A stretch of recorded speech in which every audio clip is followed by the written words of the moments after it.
साथियों, 26 जून 2025 आरपीएससी द्वारा आयोजित फर्स्ट ग्रेड के जीए एंड जीएस के पेपर में फिजिक्स विषय से संबंधित एक क्वेश्चन आया था जो आपके सामने है।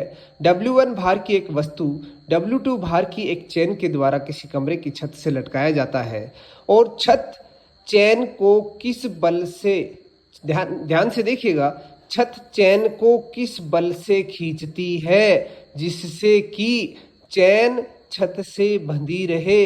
प्यारे दोस्त, आप जानते हैं इस डायग्राम में हम समझते हैं कि एक छत है।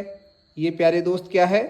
छत है। इस छत से एक चैन लटकी हुई है और इस चैन से एक वेट W1 लटका हुआ है। W1 और W2 दोनों टोटल जो भार है वो W1 प्लस W2 है, यानी गुरुत्वाकर्षण के कारण नीचे की ओर लगने वाला कुल भार कितना हो गया? W1 plus W2।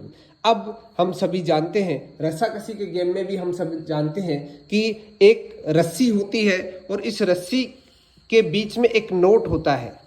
इस नोट यानी एक गांठ होती है और कुछ लोग इसको इधर से खींचते हैं, कुछ लोग इसको इधर से खींचते हैं। सपोज दोनों तरफ एक एक आदमी है और ये इसको इधर खींच रहा है, ये इसको इधर खींच रहा है।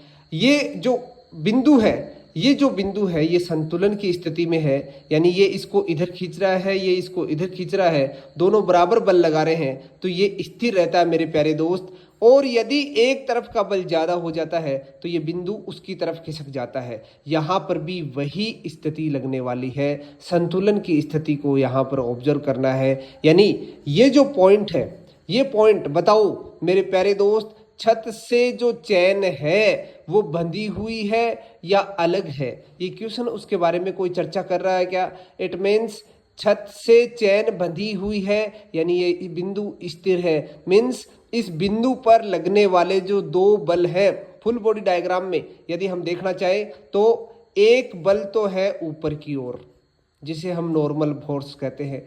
नीचे की ओर लगने वाला बल कौन सा है? W1 है और साथ में W2 है। कहने का मतलब है ऊपर की ओर लगने वाला बल W1 प्लस W2 के बराबर होगा, तभी ये बिंदु स्थिर रहेगा।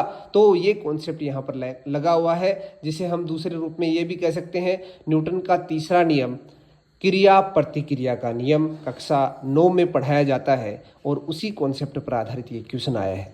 धन्यवाद साथियों।